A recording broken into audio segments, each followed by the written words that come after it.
Of course, any kind of deadly force should be something that is constantly worked on. Officers don't resent that. They want to do the right thing. They are left in the aftermath, after the vortex of activity. Those officers have to live with those actions. And of course the families have to live with it, and I don't pretend to understand how horrible that would be. But on the other side of that weapon is a very scared, nervous, anxious officer that's been facing guns and other objects of death, and so they're reacting to that.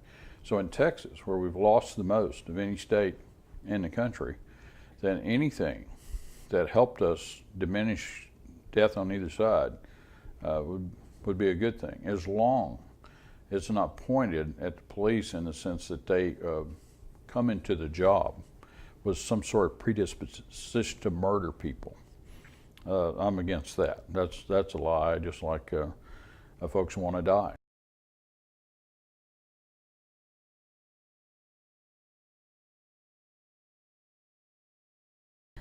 I need people to know that we're not trying, this is not what we want. Like, war is not it. We don't want them to start picking us off because they're afraid of their lives, and we don't want someone else to feel like the only way that we're gonna get justice is if we start picking them off too. Like, we don't want that. All we want is to be seen as people. And if I can't go to a visual and pay my respects to those who are just going to work, right? They were just doing their job, but then not expressing that people were just living their lives and they were killed.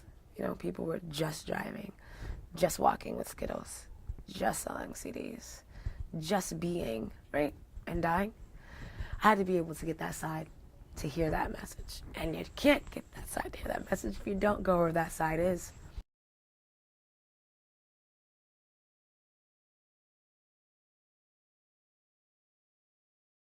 When it happened, I can tell I was still scared. My adrenaline was going. I couldn't believe it just happened. Like, I thought this guy was about to shoot me. So I think my stress level was like through the roof. And I continued to, I think, because I could have the gun like ingrained in my memory, especially once he moved it and I could see it. I just remember just staring at it. It wasn't until later that I did find out that the gun was loaded. There was a round in the chamber, the safety was off, and they were hollow point rounds. So I believe he was ready to use it.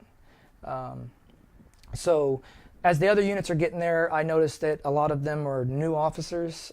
They're coming up to both of us who had experience with almost a deer in the headlight look, like, what do I do?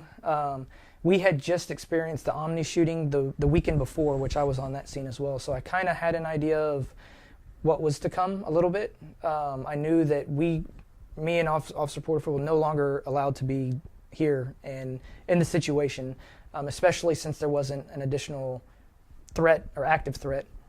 So we were both taken away. We were separated.